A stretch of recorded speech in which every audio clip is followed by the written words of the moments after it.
السلام علیکم۔ سورہ الاعراف کے اس لرننگ کے سفر میں ہم لوگ آج ایک ساتھ پھر سے اکٹھا ہیں۔ اللہ کا لاکھ لاکھ شکر ہے۔ اور جیسا کہ آپ لوگوں کو یاد ہوگا کہ سورہ الاعراف میں ہم آیت نمبر 43 تک اس سورہ کو پڑھ چکے ہیں۔ اس سورہ میں اب تک جو ہم نے باتیں پڑھیں وہ ہمیں جو یاد آ رہی ہیں، جو ہم نے حضرت آدم کا قصہ پڑھا اور کس طرح سے شیطان نے ان کو ورگلایا، ان کو بہکایا، اور اس وجہ سے وہ اللہ تعالیٰ کی طرف سے ان کو یہ سزا دی گئی کہ ان کو جنت سے نکال دیا گیا۔ لیکن جب انہوں نے اپنی غلطی پر معافی مانگی، پچھتائے، تو اللہ تعالیٰ نے انہیں معاف کر کے انہیں کہا کہ دنیا میں کچھ مدت کے لیے رہنا ہے، اور اس مدت میں کوئی بھی خدا کی جو بھی بات تم تک لے کر آئے گا، جو بھی سچائی ہوگی، جب بھی تمہیں وہ ملے گی، تم اس پہ چلو گے اور اس کو قبول کرو گے تو تمہیں واپس سے جنت میں لے لیا جائے گا۔ تو یہ موقع دیا گیا صرف حضرت آدم کو ہی نہیں، ہر انسان کے لیے موقع ہے۔ تو یہی بات پھر سے انسانوں کے لیے دہرائی جا رہی تھی جو ہم نے پچھلی بار بات پڑھی۔ اس میں یہ کہا جا رہا تھا کہ ہر قوم کے لیے بھی ایک مدت ہے، جیسے ہر انسان کے لیے ایک مدت ہے کہ ایک انسان کی زندگی کا جو ٹائم پیریڈ ہے اس میں وہ جیے گا، اور اللہ تعالیٰ کی طرف سے جو ہدایت آئے گی اگر اس پہ وہ چلے گا تو وہ جنت کا حقدار بن جائے گا۔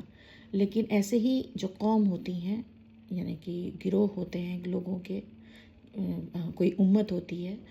ہر قوم کے لیے بھی ایک مدت ہوتی ہے۔ تو ایک انسان اپنی مدت کے بعد مر جاتا ہے، ایسے ہی ہر قوم بھی ایک مدت کے بعد مر جاتی ہے۔ مرنے کا مطلب یہ نہیں کہ ختم ہو جائے گی، ختم بھی ہوتی تھی پہلے۔ آپ لوگوں کو پتہ ہوگا جو رسول آتے تھے تو ان کی قوم اگر ان کی بات نہیں مانتی تھی تو اللہ تعالیٰ انہیں عذاب دے کر ختم کر دیا کرتے تھے۔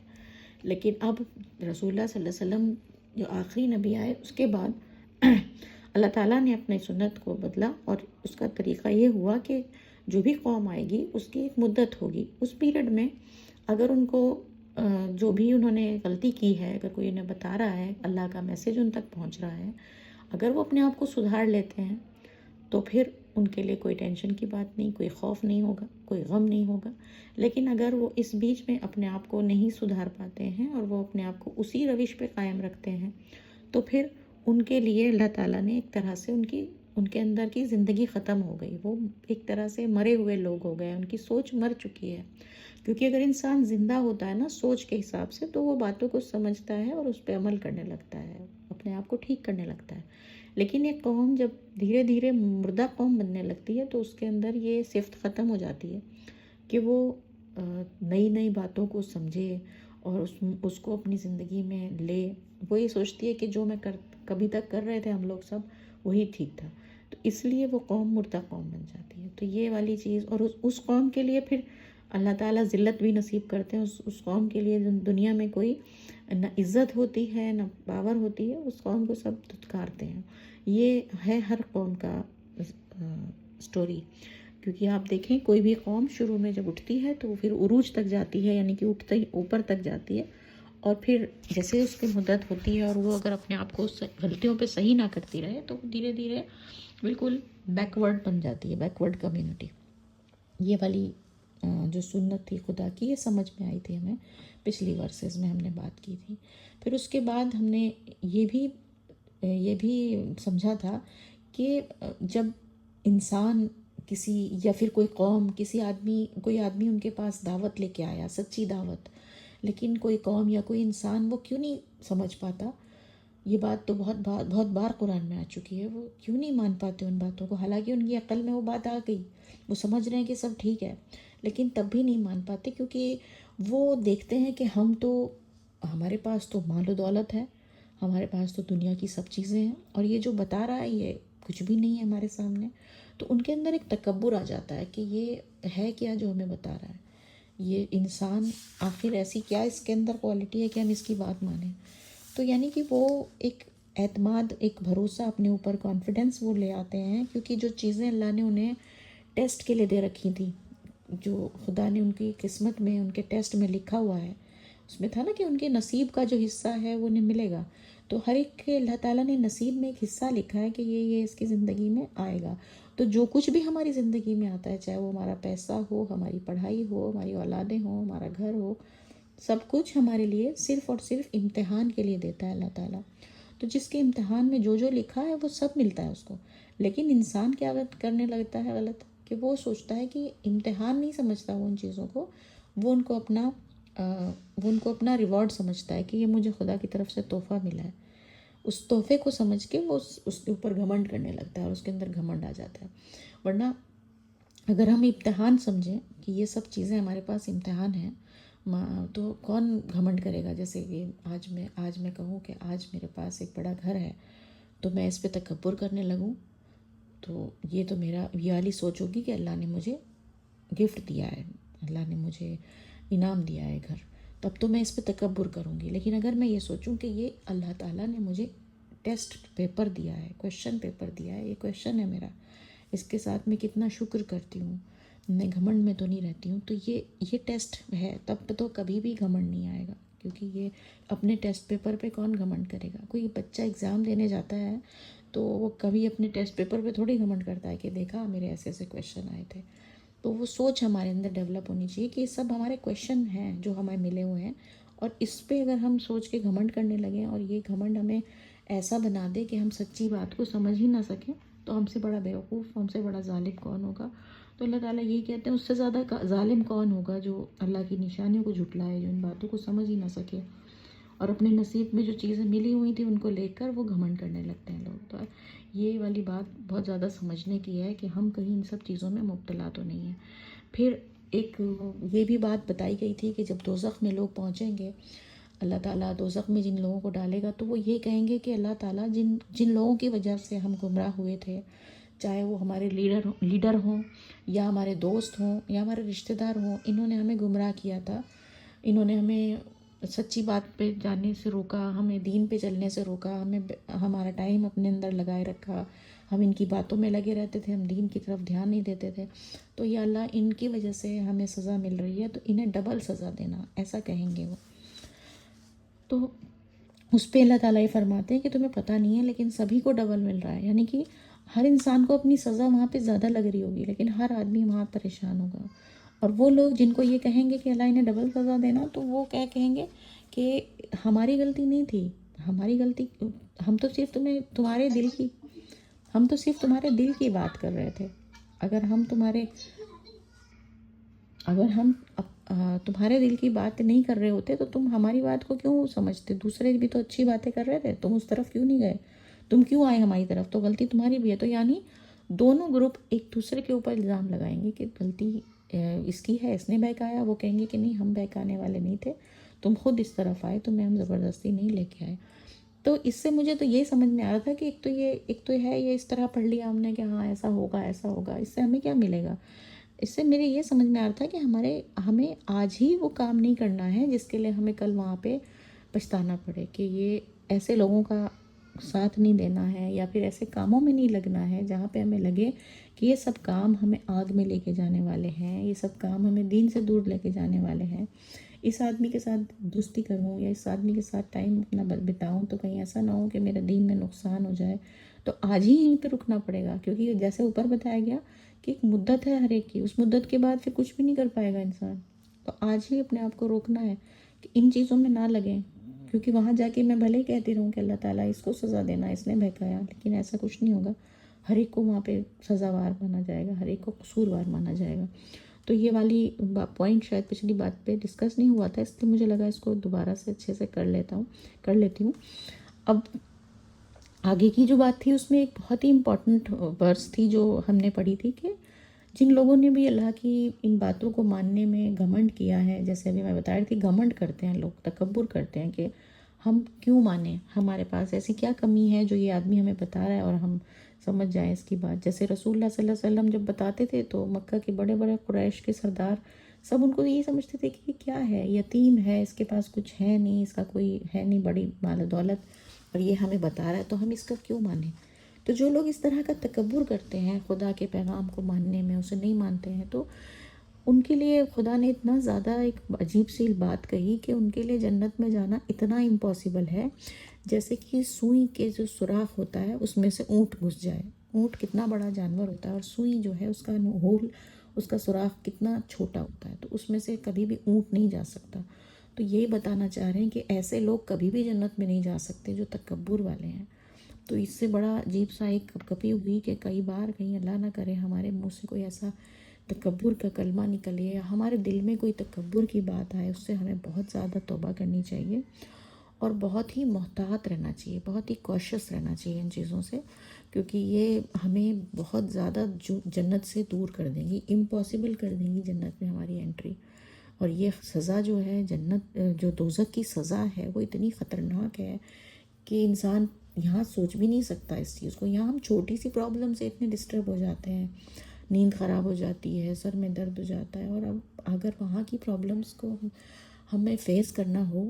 جب کہ ہمیں یہ پتہ ہے کہ یہ پرابلم کبھی سولو ہی نہیں ہونے والی، ایسی پرابلم آج کی دنیا میں کوئی بھی پریشانی ہے تو ہمیں پتہ ہے کہ ایک نہ ایک دن یہ ٹھیک ہو جائے گی، ہمیں امید ہوتی ہے. لیکن وہاں کی جو دقتیں ہوں گی، جو پریشانیاں ہمارے اوپر ہوں گی، وہ زندگی بھر سے زیادہ اوور، مطلب ہر وقت ہوگی، کیونکہ وہاں تو موت بھی نہیں آئے گی. تو کتنا مشکل ہوگا وہاں پہ ہمیں اسے برداشت کرنا. تو آج ہی ہمیں اپنے آپ کو بہت زیادہ دیکھنا ہے، بہت زیادہ چیک کرنا ہے، کیونکہ جو لوگ جنت میں جا رہے ہوں گے ان کے بارے میں بھی بتایا گیا تھا پچھلی ورس میں کہ ان کا حال کیا ہوگا، کہ وہ جب دیکھیں گے نا کہ اللہ تعالیٰ نے تو جو وعدہ کیا تھا وہ پورا کر دیا. اللہ نے وعدہ کیا تھا کہ تمہیں جنت ملے گی، تو دیکھو کیسی جنت ہمیں ملی. تو ان کی مطلب اتنا عجیب حال ہوگا کہ جو ان کے دلوں میں اگر ایک دوسرے کے لیے، جیسے مان لیجیے دو لوگ جنت میں گئے اور کہیں ایسا ہے کہ دنیا میں ان کے بیچ میں کوئی مس انڈرسٹینڈنگ ہوئی، کوئی چھوٹی موٹی بات پہ ہماری جیسے دنیا میں ایک دوسرے کے ساتھ چھوٹی موٹی لڑائی کہہ لیں یا خلش کہہ لیں، کچھ ہو جاتا ہے اس طرح کا، تو وہ بھی چیزیں نگیٹو اللہ تعالیٰ جب جنت میں جائیں گے وہ لوگ تو اسے مٹا دے گا. مطلب ایک دوسرے کے لیے بالکل محبت ہوگی ان کے دل میں، اور وہ وہاں جا کے صرف یہی کہیں گے کہ اللہ ساری تعریف صرف تیری ہے، کیونکہ ہم تو یہاں تک پہنچنے والے نہیں تھے. اگر تو ہمیں ہدایت نہ دیتا، اگر تو ہمیں سچی راستے پہ نہ چلاتا تو ہم یہاں تک نہیں پہنچ سکتے تھے. تو یہ ان کا حال ہوگا. مطلب وہاں پہنچ کر بھی وہ پوری طرح شکر میں ہوں گے اور وہ ایک دوسرے سے محبت کر رہے ہوں گے، جبکہ اوپر ہم نے ابھی پڑھا کہ دوزخ میں جو لوگ ہوں گے وہ شکایتیں کر رہے ہوں گے، ایک دوسرے سے نفرت کر رہے ہوں گے. تو ان کا حال وہ ہوگا. تو یہ دیکھ کر مجھے یہ بھی سمجھ میں آ رہا تھا کہ جنت کے لوگوں کا جو نیچر یا کیریکٹر ہے وہ کتنا محبت والا، سکون والا ہوگا. تو اگر ہم اپنا آج ہی سے ایسا کیریکٹر بنائیں تبھی ہم جنت میں جانے کے قابل بھی ہوں گے. اگر ہم ہر وقت یہاں شکایت چی چی پی پی کرتے رہیں، ایک دوسرے سے چڑھتے رہیں، لڑتے رہیں، تو ہم تو جنت والے کردار ہی نہیں ہے ہمارا، ہم جا ہی نہیں سکتے.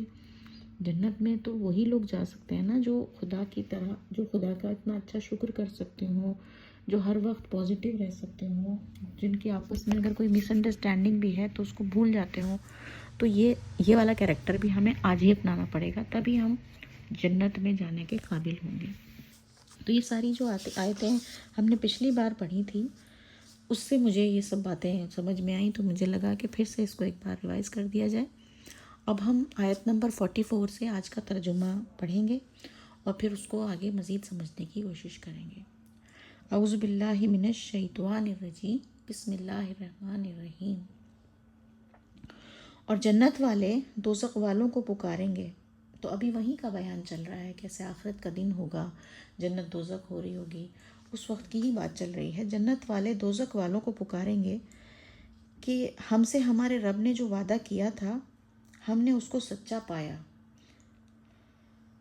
کیا تم نے بھی اپنے رب کے وعدے کو سچا پایا؟ وہ کہیں گے ہاں. تو جنت والے دوزخ والوں سے پوچھیں گے کہ بھئی ہمارے سے تو جو بات نبی نے کہی تھی، جو بات ہم نے قرآن میں پڑھی تھی، وہ وعدہ سچ ہے، کیا تمہارا بھی وعدہ سچ ہے؟ تو وہ کہیں گے ہاں بالکل. پھر ایک پکارنے والا دونوں کے درمیان پکارے گا کہ اللہ کی لعنت ہو ظالموں پر، جو اللہ کی راہ سے روکتے تھے اور اس میں کجی ڈھونڈتے تھے اور وہ آخرت کے منکر تھے. تو بہت اچھے سے صاف سمجھ میں آ رہی ہے، کلیئر ورسز ہیں بالکل کہ کس طرح سے بات چیت چل رہی ہے جنت والوں کی اور دوزخ والوں کی. اور اس بیچ میں ایک فرشتہ مطلب آواز لگائے گا کہ تم ظالم تھے، تم نے لوگوں کو بھی روکا، تم خود بھی رکے دین کے راستے پہ چلنے سے، اس لیے اللہ کی لعنت ہے تم پر. اب اس آیت کو جب یہ آیت نازل ہوئی تھی تو کچھ لوگوں نے یہ سوال کیا تھا پرانے زمانے میں اس وقت پہ کہ جنت اور دوزخ ایک دوسرے سے اتنی دور ہوگی پھر بھی کیا آپس میں یہ لوگ بات کر لیں گے؟ کیسے یہ کیسی آیت ہے؟ اس میں جیسے کہا جاتا ہے کہ جنت تو آسمانوں سے بھی اوپر ہے اور دوزخ جو ہے وہ بہت ہی نیچے ہے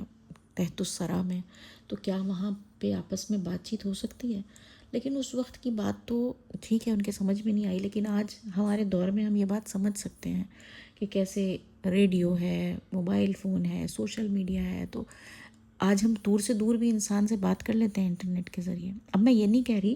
اس کا مطلب یہ نہیں ہے کہ دوزخ اور جنت میں یہ سب فیسلٹیز ہوں گی کہ فون ہوں گے یا کیا، وہ تو اللہ ہی جانے وہاں کیسی فیسلٹی ہوگی، لیکن ہم اس چیز کو آج اس زمانے میں سمجھ سکتے ہیں،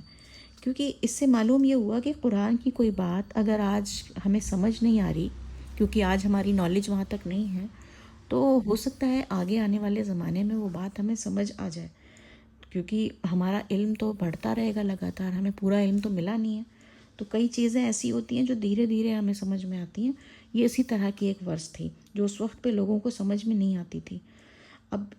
ایک اور بات اس سے سمجھ میں آتی ہے کہ اگر کوئی ایسے اعتراض کرتا ہے، مطلب اس طرح کے پوائنٹ نکالتا ہے کہ دیکھو یہ کیا لکھا ہے قرآن میں، جنت اور دوزخ والے بات چیت کر رہے ہیں، یہ کیسی بات ہے، تو ایسے پوائنٹس میں کیا ہوتا ہے کہ دوسروں کو بھی ڈاؤٹ ہونے لگتا ہے، دوسرے بھی شک میں پڑ جاتے ہیں کہ ہاں بات تو صحیح ہے، ایسے کیسے ہو گیا؟ تو جن کا کمزور ایمان ہوگا، جن کے اندر عقل کم ہوگی، وہ ان باتوں سے ہٹ سکتے ہیں، ایمان سے دور ہو سکتے ہیں۔ تو جن باتوں جو طرح طرح کے اعتراض نکال کر خود بھی شک میں مبتلا ہوں اور دوسروں کو بھی شک میں مبتلا کریں، ایسے لوگ خدا کی نظر میں سخت مجرم ہیں، وہ آخرت میں صرف خدا کی لعنت کے مستحق ہوں گے۔ جیسے اس میں لکھا گیا نا کہ ایک پکارنے والا کہے گا کہ اللہ کی لعنت ہوگی ظالموں پر جو اللہ کی راہ سے روکتے تھے لوگوں کو اور کجی ڈھونڈتے تھے۔ کجی مطلب یہی اس طرح کے پوائنٹس، ٹیڑھے ٹیڑھے پوائنٹس، وہ اس طرح کی جو پوائنٹس ڈھونڈتے ہیں اور لوگوں کے دماغ میں شک ڈالتے ہیں، وہ خدا کو بالکل پسند نہیں ہے۔ اور یہ ایک اگزامپل دیا گیا کہ کیسے پوائنٹ ملا لوگوں کو اس میں اعتراض کا، اور اب جیسے جیسے نالج بڑھ گئی، جیسے جیسے سائنس بڑھ گئی، تو اس کا کھل بھی گیا راز کہ کیسے بات چیت ہو سکتی ہے دور والوں کے بیچ میں بھی، اور اس وقت خدا کیا ٹیکنالوجی، کس طرح کا جنت میں ہمارے پاس ٹیکنالوجی ہو، ہمیں پتہ تھوڑی ہے، جو دنیا میں ہے اس سے تو کروڑوں گنا زیادہ اچھی چیزیں ہوں گی نا وہاں پر ہر طرح کی۔ پھر اگلی ورس پڑھتے ہیں، آیت نمبر 46، اور دونوں کے درمیان ایک آڑ ہوگی، مطلب جنت جو مومن لوگ ہیں، جو جنت والے لوگ ہیں اور دوزخ والے لوگ ہیں، ان کے درمیان میں ایک آڑ ہوگی، مطلب کہ ایک پردہ سمجھ لیں، ایک پردے جیسا ہوگا۔ وہ آگے کیا کہا گیا؟ اور اعراف کے اوپر کچھ لوگ ہوں گے جو ہر ایک کو ان کی علامت سے پہچانیں گے، اور ایک سمجھ لیجئے ایک بیچ میں ایک سٹیج ہوگا۔ اعراف کا مطلب ہے ایک بیچ میں کوئی اونچی جگہ، اونچائی پہ سٹیج ہوگا ایک، وہاں پہ کچھ لوگ ہوں گے جو آدمیوں کو پہچان لیں گے۔ وہاں پہ کون لوگ ہوں گے؟ کہا گیا ہے کہ اس میں پیغمبر لوگ ہوں گے، یا وہ لوگ ہوں گے جو دائی لوگ ہیں جنہوں نے دعوت کا کام کیا تھا، ان کو اللہ تعالیٰ اس اونچے سٹیج پہ کھڑا کرے گا، اور اس سٹیج پہ کھڑا ہونے پر وہ دیکھیں گے اوپر سے، پہچانیں گے لوگوں کو نیچے کہ اچھا یہ تو جنت والے ہیں، اچھا انہوں نے تو میری بات مانی تھی، اور یہ لوگ یہ تو مانتے نہیں تھے، یہ تو دوزخ والے ہیں۔ تو یہاں پہ کوئی بات لکھی گئی ہے کہ اعراف کے اوپر کچھ لوگ ہوں گے جو ہر ایک کو ان کی علامت سے پہچانیں گے، اور جنت والوں کو پکار کر کہیں گے کہ تم پر سلامتی ہو۔ جو لوگ جنت میں جانے والے ہوں گے نا، کھڑے ہوں گے جانے کے لیے، ان سے کہیں گے کہ تم پر سلامتی ہو۔ ابھی وہ جنت میں داخل نہیں ہوئے ہوں گے مگر وہ امیدوار ہوں گے، مطلب وہ جانے والے ہوں گے۔ اور پھر جب دوزخ والوں کی طرف ان کی نگاہ پھیری جائے گی تو کہیں گے کہ اے ہمارے رب، ہم کو شامل نہ کرنا ان ظالموں کے ساتھ، مطلب ان لوگوں کو ساتھ دیکھ کر وہ پھر گھبرائیں گے اور کہیں گے اللہ یہ کتنی بری جگہ جا رہے ہیں، ہمیں کبھی نہ جانا پڑے ایسی جگہ۔ اور اعراف والے ان لوگوں کو پکاریں گے جنہیں وہ ان کی علامات سے پہچانتے ہوں گے، وہ کہیں گے کہ تمہارے کام نہ آئی تمہاری جماعت اور تمہارے اپنے کو بڑا سمجھنا۔ تو وہاں پہ وہ جب سٹیج پہ کھڑے ہوں گے، وہاں پر وہ دیکھیں گے کہ اچھا ان لوگوں کو سزا مل رہی ہے، تو ان کو پکار کے کہیں گے کہ اچھا اب دیکھو حقیقت سامنے آ گئی آپ کے، اب بتاؤ کیا آپ جو اپنے آپ کو گھمنڈ میں رکھتے تھے، کیا آپ سمجھتے تھے کہ آپ آپ کا پیسہ، آپ کی مال و دولت یا آپ کی طاقت آپ کو بچا لے گی، تو بتاؤ کہ بچا پا رہی ہے کیا؟ یا تمہاری جماعت، تم نے سوچا کہ میں بہت بڑا لیڈر ہوں، میرے ساتھ تو اتنے سارے لوگ ہیں، تو کیا انہوں نے تمہیں بچایا؟ تب کیا یہی وہ لوگ ہیں جن کے نسبت تم قسم کھا کر کہتے تھے کہ ان کو کبھی اللہ کی رحمت نہ پہنچے گی؟ جنت میں داخل ہو جاؤ، اب نہ تم پر کوئی ڈر ہے اور نہ تم غمگین ہوگے۔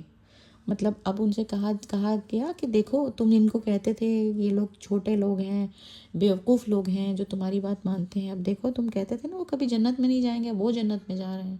اور ان کو کہا کہ اب تم جنت میں جاؤ، کوئی فکر کی تمہارے لیے کوئی ٹینشن کی بات نہیں۔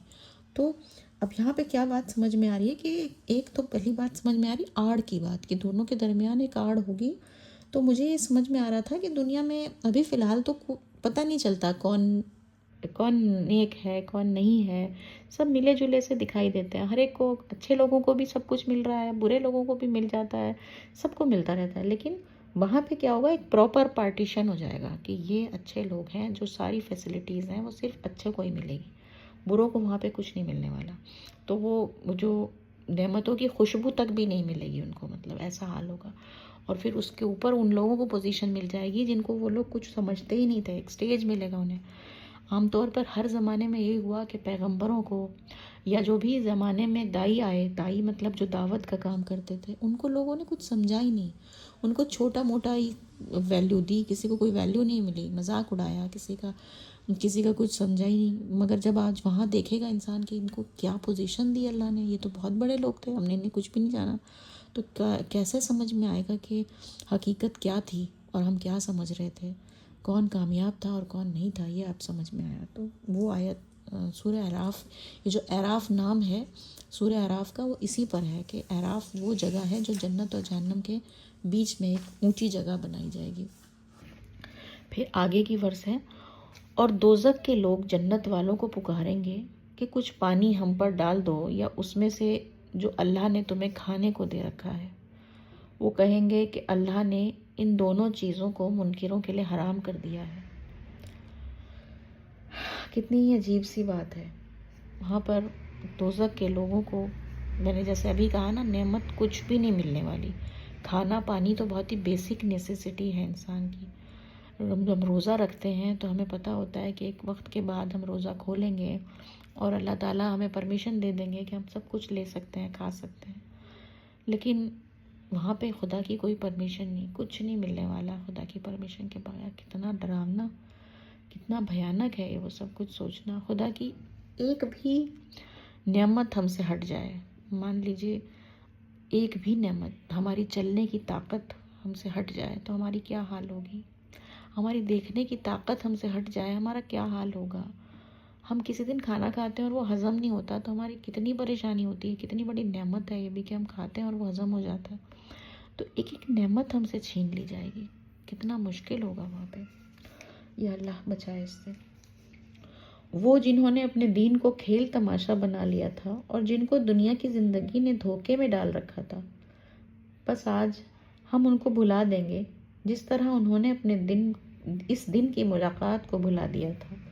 جیسے کہ وہ ہماری نشانیوں کا انکار کرتے رہے۔ تو وہی بات ہے کہ جس آدمی نے آخرت کے بارے میں سوچا ہی نہیں، جس آدمی نے کبھی اس بات کا سیریس ہی نہیں لیا، تو اس کو اللہ تعالیٰ کیوں سیریس لے گا؟ جب اس نے اللہ کی باتوں کو اگنور کر کے رکھا، اس ملاقات کو اگنور کر کے رکھا کہ ہاں وہ ملاقات ہونی بھی ہے، کبھی سوچا ہی نہیں اس بارے میں کہ میں کیسے اپنے آپ کو پورے دن پیش آتا ہوں، کیسا میرا اخلاق ہے، کیا میں اللہ کے سامنے اس بات کو جواب دے سکتا ہوں کہ میں نے دوسرے کا مال کیوں ہڑپ کر لیا، کیوں میں نے جھوٹ بول دیا۔ جس نوکری کے لیے میں بیٹھتا ہوں 9 سے 5 بجے تک، جو مجھے حلال کمائی دیتی ہے،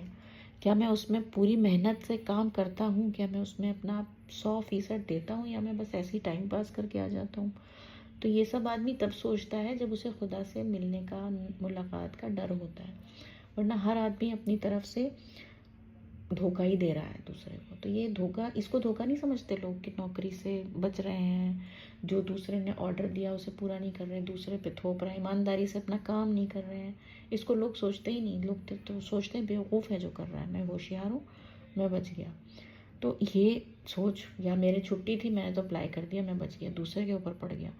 یہ جو سوچ ہے نا، مجھے لگتا ہے یہ سب بھی تبھی ہے جب ہم آخرت سے ڈرتے نہیں ہیں۔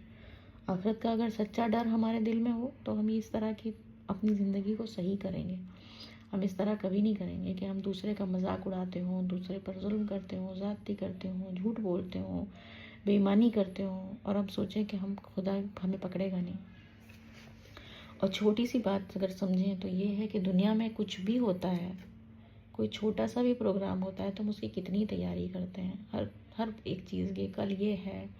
آج ہی سے ہمیں یہ کرنا ہے، وہ کرنا ہے، اچھا 15 دن بعد اس فلانے کی شادی ہے تو اس کے لیے یہ کرنا ہے، یہ کرنا ہے۔ لیکن جو ایک چیز جو کہ سبھی کے ساتھ ہونی ہے،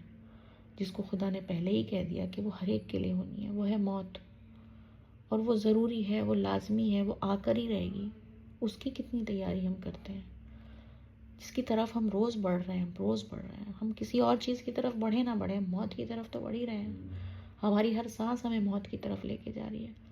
لیکن اس کی کیا تیاری ہم کر رہے ہیں، کیا ہم سوچ رہے ہیں اس کے بارے میں؟ ہمیں دنیا کے کاموں سے فرصت نہیں ہوتی، ہم دنیا کی الجھنوں سے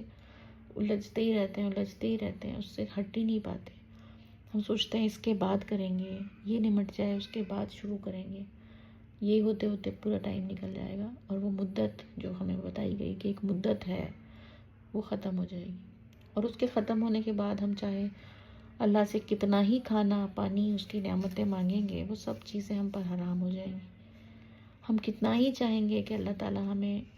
معاف کر دے اور دوسرے کو پکڑ لے، لیکن ہمیں نہیں چھوڑا جائے گا۔ ہمارا کوئی بہانہ اس دن چلنے نہیں والا، ہمارا کوئی سہارا اس دن چلنے نہیں والا۔ ہم اگر یہاں پر اپنی پاور کو سمجھ رہے ہیں تو وہ صرف وقتی ہے، ٹیمپرری ہے، کچھ نہیں کام آنے والی۔ تو یہ باتیں سوچ کر اگر ہم زندگی گزاریں، اس طرح سے اگر ہم اپنی لائف کو جی رہے ہیں، تو پھر ہم شاید ابھی بھی وقت ہے کہ ہم اپنے آپ کو بچا لیں، کیونکہ ہر لمحہ موت کے قریب پہنچ رہے ہیں ہم لوگ۔ اب بات یہی ہے کہ ہم کیا لینا چاہ رہے ہیں دنیا میں، جو چیزیں دکھ رہی ہیں صرف انہی کو لینا چاہ رہے ہیں، یا جو اس سے اوپر ہیں؟ کئی چیزیں ایسی ہیں جو دکھ نہیں رہی ہیں مگر ہیں، جیسے خدا ہے، فرشتے ہیں، سچائی ہے۔ ہم صرف جو دکھ رہی ہیں چیزیں، جیسے ہمارے بچے ہیں، رونق ہے دنیا کی، کھانے پینے کی چیزیں، انہی میں لگے ہوئے ہیں ہر وقت۔ اس سے اوپر ہم سوچ نہیں پاتے، لیکن اس سے اوپر اگر ہم سوچیں گے تبھی ہم اپنی زندگی کو کامیاب زندگی بنا سکیں گے۔ ہم ان لوگوں میں شامل ہو سکیں گے جنہیں اللہ جنت میں داخل کرے گا، کہ اب تم داخل ہو جاؤ، یہاں پہ کوئی ڈر نہیں، کوئی غم نہیں۔ تو بہت زیادہ سمپل ورسز ہیں، سبھی کچھ ہم سب کو پتہ ہے، لیکن سب معاملہ صرف سوچنے کا ہے۔ تو ہمیں بہت زیادہ سوچنا ہے، بہت زیادہ سوچنا ہے، اپنے آپ کو سنجیدہ کرنا ہے، سنسیئر کرنا ہے، تبھی ہم اس دوزخ کی سزا سے، ان لوگوں میں شامل ہونے سے بچ سکیں گے۔ تو مجھے لگتا ہے کہ اس کو دعا کے ساتھ اب ختم کر دیتے ہیں سیشن کو۔ الحمدللہ رب العالمین، الرحمن الرحیم، مالک یوم الدین، ایاک نعبد و ایاک نستعین، اہدنا الصراط المستقیم، صراط الذین انعمت علیہم غیر المغضوب علیہم ولا الضالین، آمین۔ یا اللہ، ہمیں انگلی پکڑ کر صراط مستقیم پہ چلا دیجیے۔ یا اللہ، ہم بار بار بھٹکتے ہیں، ہمیں بار بار وہاں سے سیدھے راستے پہ لے آئیے۔ یہ شیطان ہمارا سب سے بڑا دشمن ہمیں ہر وقت بہکاتا ہے۔ یا اللہ، ہماری مدت پوری نہ ہو جائے کہ ہم اپنے آپ کو توبہ کے راستے پہ نہ ڈال پائیں۔ یا اللہ، ہمیں روز روز ہر وقت توبہ کرنے والا، معافی مانگنے والا بنائیے۔ یا اللہ، ہماری نظر کو بلند کر دیجئے کہ ہم یہ نہ سمجھنے لگیں کہ آج میرے پاس اتنا مال و دولت ہے، اتنا سامان ہے تو میں بہت کامیاب ہوں، یہ سوچ نہ دیں۔ یا اللہ، ہم تبھی کامیاب ہیں جب تیری نظر میں کامیاب ہیں۔ ہماری سوچ کو توڑ دیجئے، ہمیں بالکل ہی مومنوں والی سوچ دیجئے، ہمیں اسلام والی سوچ دیجئے۔ ہم اپنے آپ کو بہت گناہگار پاتے ہیں، بہت غلط پاتے ہیں، ہمارے راستے کو درست کر دیجئے، ہمارے عمل کو درست کر دیجئے۔ یا اللہ، ہم تیری کتاب کو جب پڑھتے ہیں تو ہم دیکھتے ہیں کہ ہم تو زیرو ہیں، ہم کہیں بھی نہیں، مگر ہمیں دوزخ والوں میں شامل نہ کریے یا اللہ، ہم پہ رحم کر دیجیے، ہمیں جنت میں داخل کریے گا یا اللہ، ہمیں ہماری موت سے پہلے توبہ نصیب کر دیجیے یا اللہ، ہمیں پاک کر دیجیے۔ ربنا آتنا فی الدنیا حسنہ وفی الآخرۃ حسنہ وقنا عذاب النار۔ آمین۔ اللہ تعالیٰ آپ سب کو بھی جزا دے۔ اب اگلے ہفتے اس کو آگے کنٹینیو کریں گے۔ السلام علیکم۔